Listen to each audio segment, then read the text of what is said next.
25 novembre, Luc chapitre 5, chapitre 6, chapitre 7, chapitre 8, chapitre 9. Comme Jésus se trouvait auprès du lac de Génézareth et que la foule se pressait autour de lui pour entendre la parole de Dieu, il vit au bord du lac 2 barques d'où les pêcheurs étaient descendus pour laver leurs filets. Il monta dans l'une de ces barques qui était à Simon et il le pria de s'éloigner un peu de terre. Puis il s'assit et de la barque il enseignait la foule. Lorsqu'il eut cessé de parler, il dit à Simon, « Avance en pleine eau et jetez vos filets pour pêcher. » Simon lui répondit, « Maître, nous avons travaillé toute la nuit sans rien prendre, mais sur ta parole, je jetterai le filet. » L'ayant jeté, ils prirent une grande quantité de poissons et leurs filets se rompaient. Ils firent signe à leurs compagnons qui étaient dans l'autre barque de venir les aider. Ils vinrent et ils remplirent les 2 barques au point qu'elles enfonçaient. Quand il vit cela, Simon-Pierre tomba aux genoux de Jésus et dit, « Seigneur, retire-toi de moi parce que je suis un homme pécheur. » Car l'épouvante l'avait saisi, lui et tous ceux qui étaient avec lui, à cause de la pêche qu'ils avaient faite. Il en était de même de Jacques et de Jean, fils de Zébédée, les associés de Simon. Alors Jésus dit à Simon, « Ne crains point, désormais tu seras pêcheur d'hommes. » Et ayant ramené les barques à terre, ils laissèrent tout et le suivirent. Jésus était dans une des villes, et voici un homme couvert de lèpre, l'ayant vu, tomba sur sa face et lui fit cette prière. « Seigneur, si tu le veux, tu peux me rendre pur. » Jésus étendit la main, le toucha et dit, « Je le veux, sois pur. » Aussitôt la lèpre le quitta. Puis il lui ordonna de ne parler à personne. Mais dit-il, « Va te montrer au sacrificateur et offre pour ta purification ce que Moïse a prescrit, afin que cela leur serve de témoignage. » Sa renommée se répandait de plus en plus et les gens venaient en foule pour l'entendre et pour être guéris de leur maladie. Et lui, il se retirait dans les déserts et priait. Un jour, Jésus enseignait. Des pharisiens et des docteurs de la loi étaient là assis, venus de tous les villages de la Galilée, de la Judée et de Jérusalem. Et la puissance du Seigneur se manifestait par des guérisons. Et voici, des gens portaient sur un lit un homme qui était paralytique, cherchaient à le faire entrer et à le placer sous ses regards. Comme ils ne savaient pas où l'introduire à cause de la foule, ils montèrent sur le toit et ils le descendirent par une ouverture avec son lit au milieu de l'assemblée devant Jésus. Voyant leur foi, Jésus dit, « Homme, tes péchés te sont pardonnés. » Les scribes et les pharisiens se mirent à raisonner et à dire, « Qui est celui-ci qui profère des blasphèmes? Qui peut pardonner les péchés si ce n'est Dieu seul? » Jésus, connaissant leurs pensées, prit la parole et leur dit, « Quelles pensées avez-vous dans vos cœurs? Lequel est le plus aisé de dire, tes péchés te sont pardonnés ou de dire, lève-toi et marche? Or, afin que vous sachiez que le Fils de l'homme a sur la terre le pouvoir de pardonner les péchés, je te l'ordonne, dit-il au paralytique, lève-toi, prends ton lit et va dans ta maison. » Et à l'instant, il se leva en leur présence, prit le lit sur lequel il était couché et s'en alla dans sa maison, glorifiant Dieu. Tous étaient dans l'étonnement et glorifiaient Dieu. Remplis de crainte, ils disaient, « Nous avons vu aujourd'hui des choses étranges. » Après cela, Jésus sortit et il vit un publicain nommé Lévi assis au lieu des péages. Il lui dit, « Suis-moi. » Et laissant tout, il se leva et le suivit. Lévi lui donna un grand festin dans sa maison et beaucoup de publicains et d'autres personnes étaient à table avec eux. Les pharisiens et les scribes murmurèrent et dirent à ses disciples: Pourquoi mangez-vous et buvez-vous avec les publicains et les gens de mauvaise vie? Jésus, prenant la parole, leur dit: Ce ne sont pas ceux qui se portent bien qui ont besoin de médecins, mais les malades. Je ne suis pas venu appeler à la repentance des justes, mais des pécheurs. Ils lui dirent: Les disciples de Jean, comme ceux des pharisiens, jeûnent fréquemment et font des prières, tandis que les tiens mangent et boivent. Il leur répondit: Pouvez-vous faire jeûner les amis de l'époux pendant que l'époux est avec eux? Les jours viendront où l'époux leur sera enlevé, alors ils jeûneront en ces jours-là. Il leur dit aussi une parabole. Personne ne déchire d'un habit neuf un morceau pour le mettre à un vieil habit, car il déchire l'habit neuf et le morceau qu'il en a pris n'est pas assorti au vieux. Et personne ne met du vin nouveau dans de vieilles outres. Autrement, le vin nouveau fait rompre les outres, il se répand et les outres sont perdues. Mais il faut mettre le vin nouveau dans des outres neuves. Et personne, après avoir bu du vin vieux, ne veut du nouveau, car il dit: Le vieux est bon. Chapitre 6. Il arriva un jour de sabbat, appelé second premier, que Jésus traversait des champs de blé. Ses disciples arrachaient des épis et les mangeaient après les avoir froissés dans leurs mains. Quelques pharisiens leur dirent: Pourquoi faites-vous ce qu'il n'est pas permis de faire pendant le sabbat? Jésus leur répondit: N'avez-vous pas lu ce que fit David lorsqu'il eut faim, lui et ceux qui étaient avec lui? Comment il entra dans la maison de Dieu, prit les pains de proposition, en mangea et en donna à ceux qui étaient avec lui, bien qu'il ne soit permis qu'aux sacrificateurs de les manger? Et il leur dit: Le Fils de l'homme est maître même du sabbat. Il arriva un autre jour de sabbat que Jésus entra dans la synagogue et qu'il enseignait. Il s'y trouvait un homme dont la main droite était sèche. Les scribes et les pharisiens observaient Jésus pour voir s'il ferait une guérison le jour du sabbat. C'était afin d'avoir sujet de l'accuser. Mais il connaissait leurs pensées et il dit à l'homme qui avait la main sèche: Lève-toi et tiens-toi là au milieu. Il se leva et se tint debout. Et Jésus leur dit: Je vous demande s'il est permis le jour du sabbat de faire du bien ou de faire du mal, de sauver une personne ou de la tuer. Alors, promenant ses regards sur eux tous, il dit à l'homme: Étends ta main. Il le fit, et sa main fut guérie. Ils furent remplis de fureur et ils se consultèrent pour savoir ce qu'ils feraient à Jésus. En ce temps-là, Jésus se rendit sur la montagne pour prier et il passa toute la nuit à prier Dieu. Quand le jour parut, il appela ses disciples et il en choisit 12, auxquels il donna le nom d'apôtres. Simon, qu'il nomma Pierre, André son frère, Jacques, Jean-Philippe, Barthélemy, Matthieu, Thomas, Jacques, fils d'Alphée, Simon, appelé le Zélote, Jude, fils de Jacques, et Judas Iscariote, qui devint traître. Il descendit avec eux et s'arrêta sur un plateau où se trouvait une foule de ses disciples et une multitude de peuple de toute la Judée, de Jérusalem et de la contrée maritime de Tyr et de Sidon. Ils étaient venus pour l'entendre et pour être guéris de leur maladie. Ceux qui étaient tourmentés par des esprits impurs étaient guéris. Et toute la foule cherchait à le toucher parce qu'une force sortait de lui et les guérissait tous.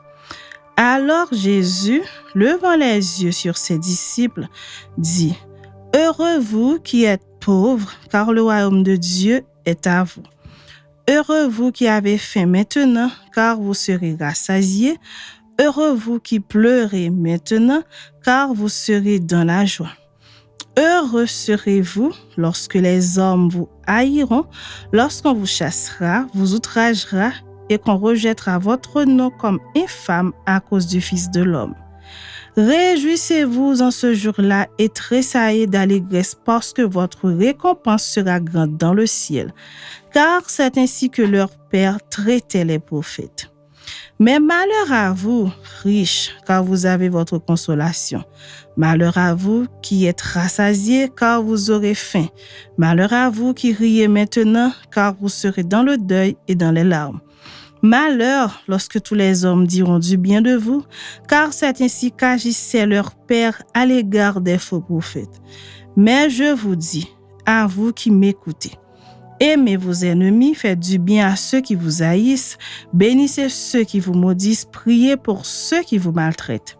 Si quelqu'un te frappe sur une joue, présente-lui aussi l'autre. Si quelqu'un prend ton manteau, ne l'empêche pas de prendre encore ta tunique. Donne à quiconque te demande et ne réclame pas ton bien à celui qui s'en empare. Ce que vous voulez que les hommes fassent pour vous, faites-le de même pour eux. Si vous aimez ceux qui vous aiment, quel gré vous en saura-t-on? Les pécheurs aussi aiment ceux qui les aiment.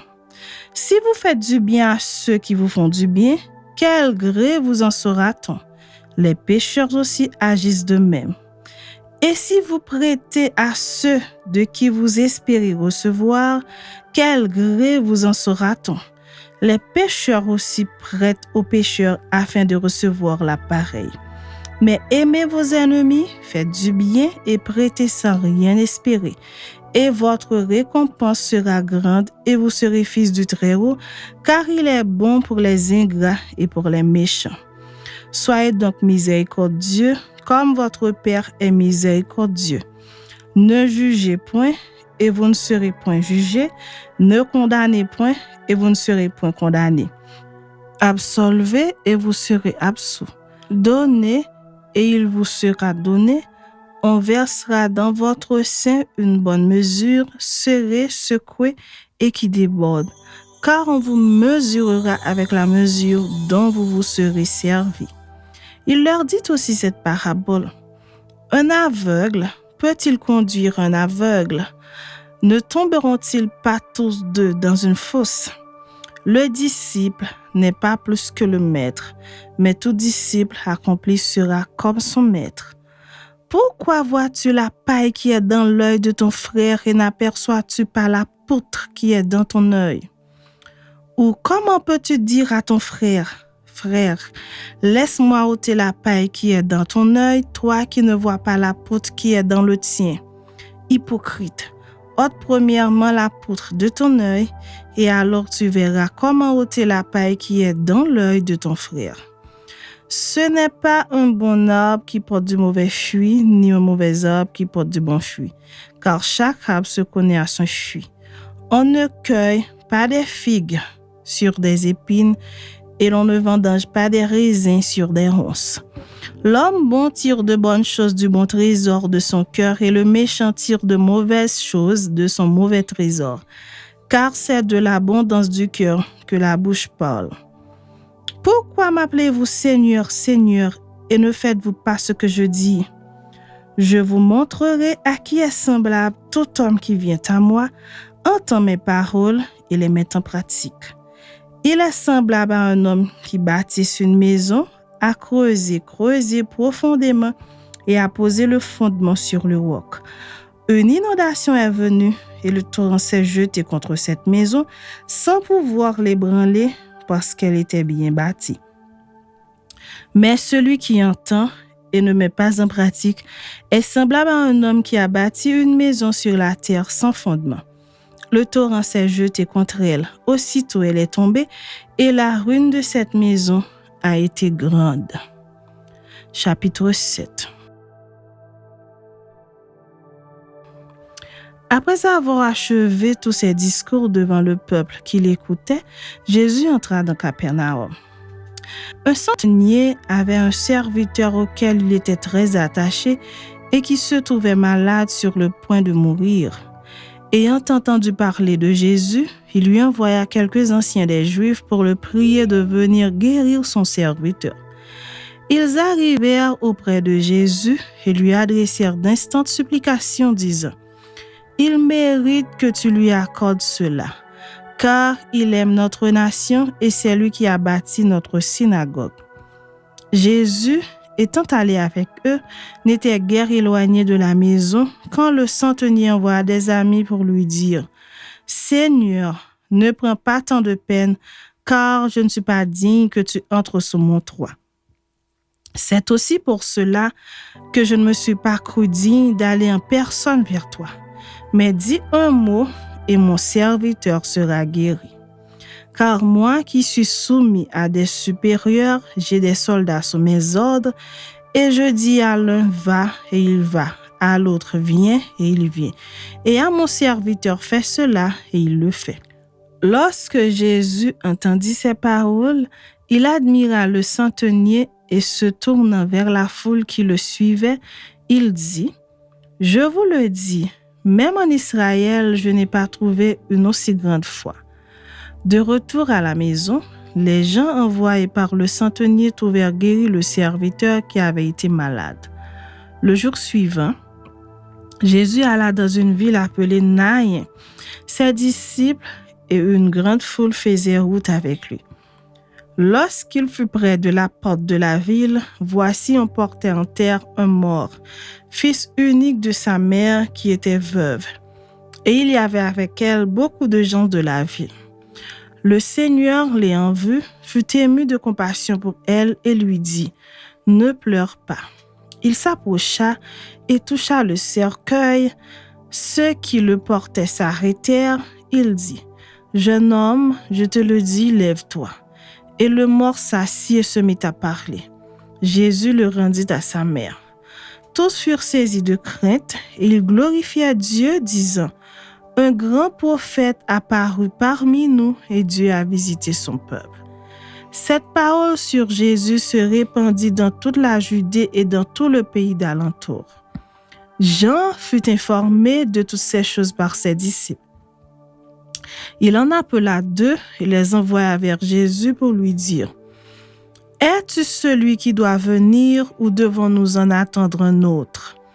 Arrivés auprès de Jésus, ils dirent « Jean-Baptiste nous a envoyés vers toi pour dire « Es-tu celui qui doit venir ou devons-nous en attendre un autre ?»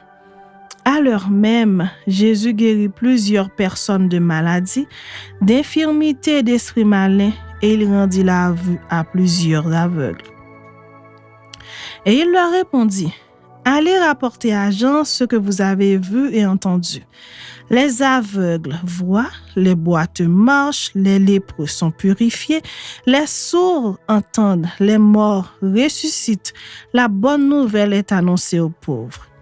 Heureux celui pour qui je ne serai pas une occasion de chute. » Lorsque les envoyés de Jean furent partis, Jésus se mit à dire à la foule au sujet de Jean, « Qu'êtes-vous allés voir au désert? Un roseau agité par le vent? Mais qu'êtes-vous allés voir? Un homme vêtu d'habits précieux? Voici ceux qui portent des habits magnifiques et qui vivent dans les délices sont dans les maisons des rois. Qu'êtes-vous donc allés voir? Un prophète? Oui, vous dis-je, et plus qu'un prophète. C'est celui dont il est écrit, « Voici, j'envoie mon messager devant ta face pour préparer ton chemin devant toi. » Je vous le dis, parmi ceux qui sont nés de femmes, il y en a pas de plus grand que Jean. Cependant, le plus petit dans le royaume de Dieu est plus grand que lui. Et tout le peuple qui l'a entendu, et même les publicains ont justifié Dieu en se faisant baptiser du baptême de Jean. Mais les pharisiens et les docteurs de la loi, en ne se faisant pas baptiser par lui, ont rendu nul à leur égard le dessein de Dieu. À qui donc comparerai-je les hommes de cette génération et à qui ressemblent-ils? Ils ressemblent aux enfants assis dans la place publique et qui, se parlant les uns aux autres, disent « Nous vous avons joué de la flûte et vous n'avez pas dansé. Nous vous avons chanté des complaintes et vous n'avez pas pleuré. » Car Jean-Baptiste est venu, ne mangeant pas de pain, ne buvant pas de vin, et vous dites, il a un démon. Le Fils de l'homme est venu, mangeant et buvant, et vous dites, c'est un mangeur et un buveur, un ami des publicains et des gens de mauvaise vie. Mais la sagesse a été justifiée par tous ses enfants. Un pharisien pria. Jésus de manger avec lui. Jésus entra dans la maison du pharisien et se mit à table.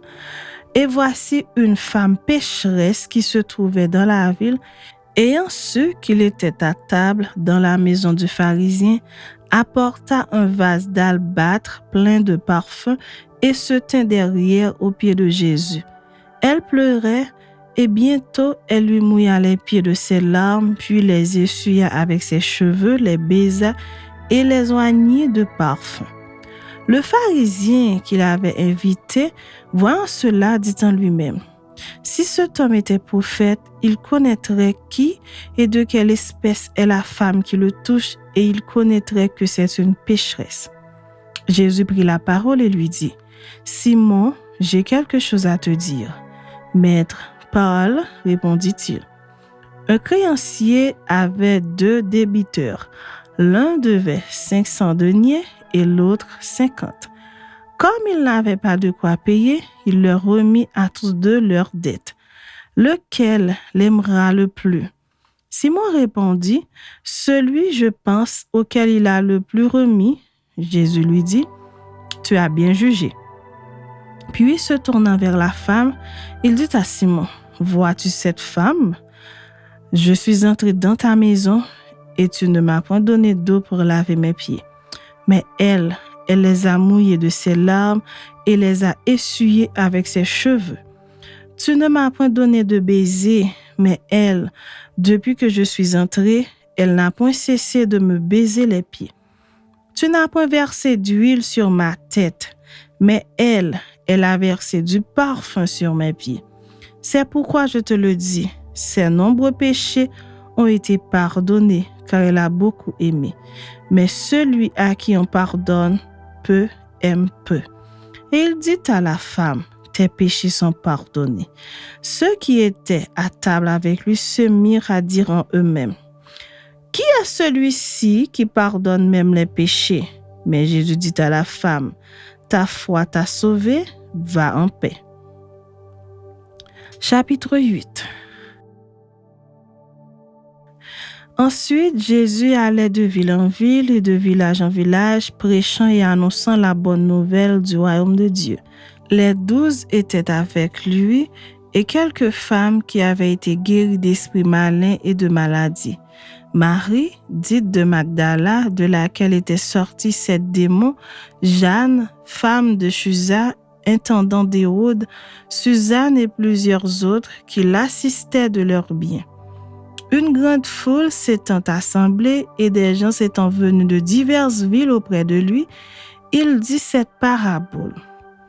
Un semeur sortit pour semer sa semence. Comme il semait, une partie de la semence tomba le long du chemin.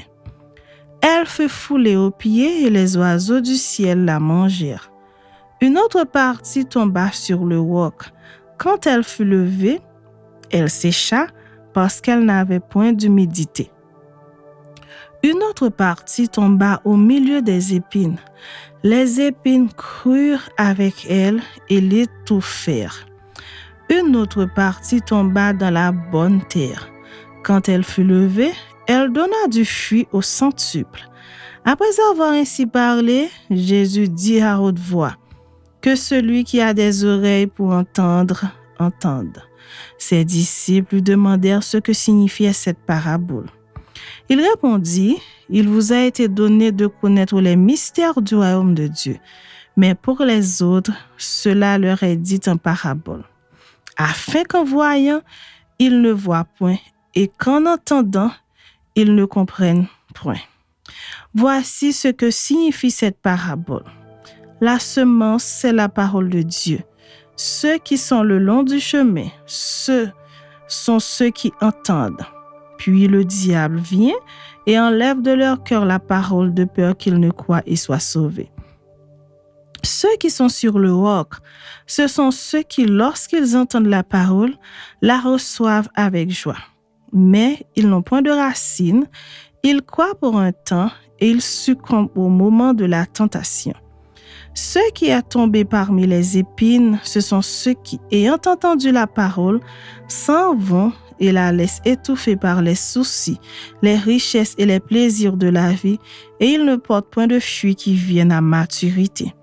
Ceux qui sont tombés dans la bonne terre, ce sont ceux qui, ayant entendu la parole avec un cœur honnête et bon, la retiennent et portent du fruit avec persévérance.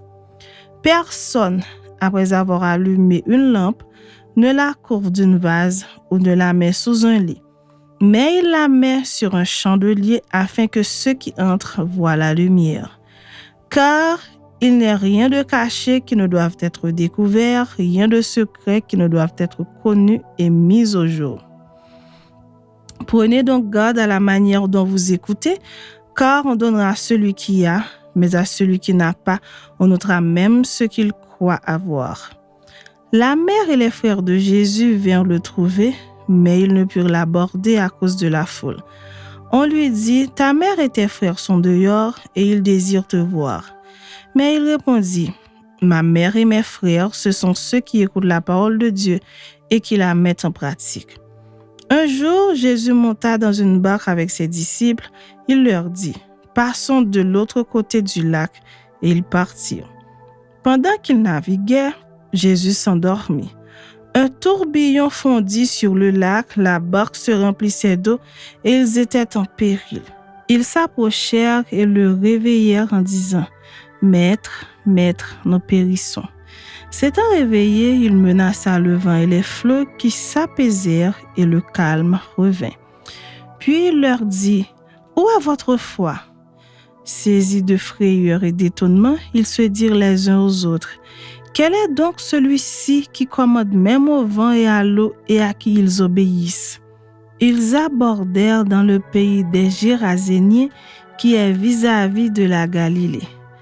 Lorsque Jésus fut descendu à terre, il vint au-devant de lui un homme de la ville qui était possédé de plusieurs démons. Depuis longtemps, il ne portait point de vêtements et avait sa demeure non dans une maison, mais dans les sépulcres. Ayant vu Jésus, il poussa un cri, se jeta à ses pieds et dit d'une voix forte, « Qu'y a-t-il entre moi et toi, Jésus, fils de Dieu très haut? Je t'en supplie, ne me tourmente pas. » Car Jésus commandait à l'esprit impur de sortir de cet homme dont il s'était emparé depuis longtemps. On le gardait lié de chaînes et les fers aux pieds, mais il rompait les liens et il était entraîné par le démon dans les désirs. Jésus lui demanda, « Quel est ton nom? » « Légion, répondit-il, car plusieurs démons étaient entrés en lui. Et il priait instamment Jésus de ne pas leur ordonner d'aller dans l'abîme. Il y avait là dans la montagne un grand troupeau de pourceaux qui paissaient. Et les démons supplièrent Jésus de leur permettre d'entrer dans ces pourceaux. Il le leur permit. Les démons sortirent de cet homme, entrèrent dans les pourceaux et le troupeau se précipita des pentes escarpées dans le lac et se noya. Ceux qui les faisaient paître, voyant ce qui était arrivé, s'enfuirent et répandirent la nouvelle dans la ville et dans les campagnes. Les gens allèrent voir ce qui était arrivé. Ils vinrent auprès de Jésus et ils trouvèrent l'homme de qui étaient sortis les démons assis à ses pieds, vêtu et dans son bon sens. Et ils furent saisis de frayeur. Ceux qui avaient vu ce qui s'était passé leur racontèrent comment le démoniaque avait été guéri. Tous les habitants du pays des Géraséniens prièrent Jésus de s'éloigner d'eux, car ils étaient saisis d'une grande crainte. Jésus monta dans la barque et s'en retourna. L'homme de qui étaient sortis les démons lui demandait la permission de rester avec lui. Mais Jésus le renvoya en disant, « Retourne dans ta maison et raconte tout ce que Dieu t'a fait. » Il s'en alla et publia par toute la ville tout ce que Jésus avait fait pour lui. À son retour, Jésus fut reçu par la foule car tous l'attendaient.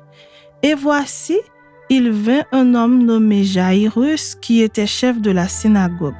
Il se jeta à ses pieds et le supplia d'entrer dans sa maison parce qu'il avait une fille unique d'environ 12 ans qui se mourait.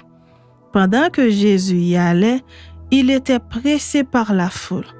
Or, il y avait une femme atteinte d'une perte de sang depuis 12 ans et qui avait dépensé tout son bien pour les médecins sans qu'aucun ait pu la guérir. Elle s'approcha par derrière et toucha le bord du vêtement de Jésus. Au même instant, la perte de sang s'arrêta. Et Jésus dit, « Qui m'a touché ?»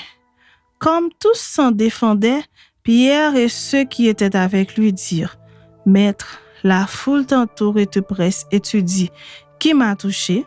Mais Jésus répondit, « Quelqu'un m'a touché car j'ai connu qu'une force était sortie de moi. » La femme, se voyant découverte, vint toute tremblante se jeter à ses pieds et déclara devant tout le peuple pourquoi elle l'avait touchée et comment elle avait été guérie à l'instant. Jésus lui dit, « Ma fille, ta foi t'a sauvée, va en paix. » Comme il parlait encore, survint de chez le chef de la synagogue quelqu'un disant, « Ta fille est morte, n'importune pas le maître. » Mais Jésus, ayant entendu cela, dit au chef de la synagogue, « Ne crains pas, crois seulement et elle sera sauvée. » Lorsqu'il fut arrivé à la maison, il ne permit à personne d'entrer avec lui, si ce n'est à Pierre, à Jean et à Jacques, et au père et à la mère de l'enfant. Tous pleuraient et se lamentaient sur elle. Alors Jésus dit, « Ne pleurez pas, elle n'est pas morte, mais elle dort. » Et il se moquait de lui, sachant qu'elle était morte. Mais il la saisit par la main et dit d'une voix forte, « Enfant, lève-toi. » Et son esprit revint en elle, et à l'instant, elle se leva, et Jésus ordonna qu'on lui donnât à manger. Les parents de la jeune fille furent dans l'étonnement, et il leur recommanda de ne dire à personne ce qui était arrivé. Chapitre 9. Jésus, ayant assemblé les 12, leur donna force et pouvoir sur tous les démons avec la puissance de guérir les maladies. Il les envoya prêcher le royaume de Dieu et guérir les malades. Ne prenez rien pour le voyage, leur dit-il, ni bâton, ni sac, ni pain, ni argent, et n'ayez pas de tunique. Dans quelque maison que vous entriez, restez-y, et c'est de là que vous partirez. Et si les gens ne vous reçoivent pas, sortez de cette ville et secouez la poussière de vos pieds en témoignage contre eux. » Ils partirent et ils allèrent de village en village, annonçant la bonne nouvelle et opérant partout des guérisons. Hérode, le tétrarque, entendit parler de tout ce qui se passait et il ne savait que penser. Car les uns disaient que Jean était ressuscité des morts, d'autres qu'Élie était apparu, et d'autres qu'un des anciens prophètes était ressuscité. Mais Hérode disait, « J'ai fait décapiter Jean. Qui donc est celui-ci dont j'entends dire de telles choses? » Et il cherchait à le voir. Les apôtres, étant de retour, racontèrent à Jésus tout ce qu'ils avaient fait. Il les prit avec lui et se retira à l'écart du côté d'une ville appelée Bethsaïda. Les foules, l'ayant su, le suivirent. Jésus les accueillit et il leur parlait du royaume de Dieu. Il guérit aussi ceux qui avaient besoin d'être guéris. Comme le jour commençait à baisser, les 12 s'approchèrent et lui dirent, « Renvoie la foule afin qu'elle aille dans les villages et dans les campagnes des environs pour se loger pour trouver des vivres, car nous sommes ici dans un lieu désert. » Jésus leur dit, « Donnez-leur vous-même à manger. » Mais ils répondirent, « Nous n'avons que 5 pains et 2 poissons, à moins que nous allions nous-mêmes acheter des vivres pour tout ce peuple. » Or, il y avait environ 5000 hommes. Jésus dit à ses disciples, « Faites-les asseoir par rangées de 50. » Ils firent ainsi, ils les firent tous asseoir. Jésus prit les 5 pains et les 2 poissons, et levant les yeux vers le ciel, il les bénit. Puis, il les rompit et les donna aux disciples afin qu'ils les distribuassent à la foule. Tous mangèrent et furent rassasiés et l'on emporta 12 paniers pleins des morceaux qui restaient. Un jour que Jésus priait à l'écart, ayant avec lui ses disciples, il leur posa cette question. Qui dit-on que je suis? Ils répondirent, Jean-Baptiste, les autres, Élie, les autres, qu'un des anciens prophètes est ressuscité. Et vous, leur demanda-t-il, qui dites-vous que je suis? Pierre répondit, le Christ de Dieu. Jésus leur recommanda sévèrement de ne le dire à personne. Il ajouta qu'il fallait que le Fils de l'homme souffrit beaucoup, qu'il fût rejeté par les anciens, par les principaux sacrificateurs et par les scribes, qu'il fût mis à mort et qu'il ressuscita le 3e jour. Puis il dit à tous, si quelqu'un veut venir après moi, qu'il renonce à lui-même, qu'il se charge chaque jour de sa croix et qu'il me suive. Car celui qui voudra sauver sa vie la perdra, mais celui qui la perdra à cause de moi la sauvera. Et que servirait-il à un homme de gagner tout le monde s'il se détruisait ou se perdait lui-même?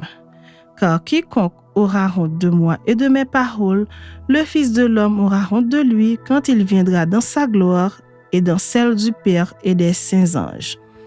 Je vous le dis en vérité, quelques-uns de ceux qui sont ici ne mourront point qu'ils n'avaient vu le royaume de Dieu. Environ 8 jours après qu'il eut dit ces paroles, Jésus prit avec lui Pierre, Jean et Jacques et il monta sur la montagne pour prier. Pendant qu'il priait, l'aspect de son visage changea et son vêtement devint d'une éclatante blancheur. Et voici 2 hommes s'entretenaient avec lui. C'étaient Moïse et Élie, qui apparaissaient dans la gloire, parlaient de son départ qu'il allait accomplir à Jérusalem. Pierre et ses compagnons étaient appesantis par le sommeil, mais s'étant tenus éveillés, ils virent la gloire de Jésus et les 2 hommes qui étaient avec lui. Au moment où ces hommes se séparaient de Jésus, Pierre lui dit, « Maître, il est bon que nous soyons ici. Dressons 3 tentes, une pour toi, une pour Moïse et une pour Élie. » Il ne savait ce qu'il disait. Comme il parlait ainsi, une nuée vint les couvrir et les disciples furent saisis de frayeur en les voyant entrer dans la nuée. Et de la nuée sortit une voix qui dit, « Celui-ci est mon fils élu, écoutez-le. » Quand la voix se fit entendre, Jésus se trouva seul. Les disciples gardèrent le silence et ils ne racontèrent à personne en ce temps-là rien de ce qu'ils avaient vu. Le lendemain, lorsqu'ils furent descendus de la montagne, une grande foule vint au-devant de Jésus. Et voici du milieu de la foule un homme s'écria, « Maître, je t'en prie, porte les regards sur mon fils, car c'est mon fils unique. » Un esprit le saisit et aussitôt il pousse des cris. Et l'esprit l'agite avec violence, le fait écumer et a de la peine à se retirer de lui après l'avoir tout brisé. J'ai prié tes disciples de le chasser et ils n'ont pas pu. Race incrédule et perverse, répondit Jésus. Jusqu'à quand serai-je avec vous et vous supporterai-je? Amène ici ton fils. Comme il approchait, le démon le jeta par terre et l'agita avec violence. Mais Jésus menaça l'esprit impur, guérit l'enfant et le rendit à son père. Et tous furent frappés de la grandeur de Dieu, tandis que chacun était dans l'admiration de tout ce que faisait Jésus. Il dit à ses disciples, « Pour vous, écoutez bien ceci. Le Fils de l'homme doit être livré entre les mains des hommes. » Mais les disciples ne comprenaient pas cette parole. Elle était voilée pour eux afin qu'ils n'en eussent pas le sens. Et ils craignaient de l'interroger à ce sujet.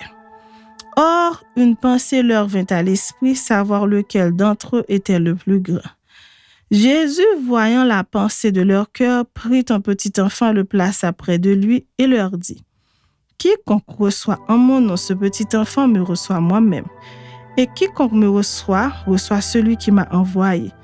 Car celui qui est le plus petit parmi vous tous, c'est celui-là qui est grand. » Jésus prit la parole et dit, « Maître, nous avons vu un homme qui chasse des démons en ton nom, et nous l'en avons empêché parce qu'il ne nous suit pas. » Ne l'en empêchez pas, lui répondit Jésus, car qui n'est pas contre vous est pour vous.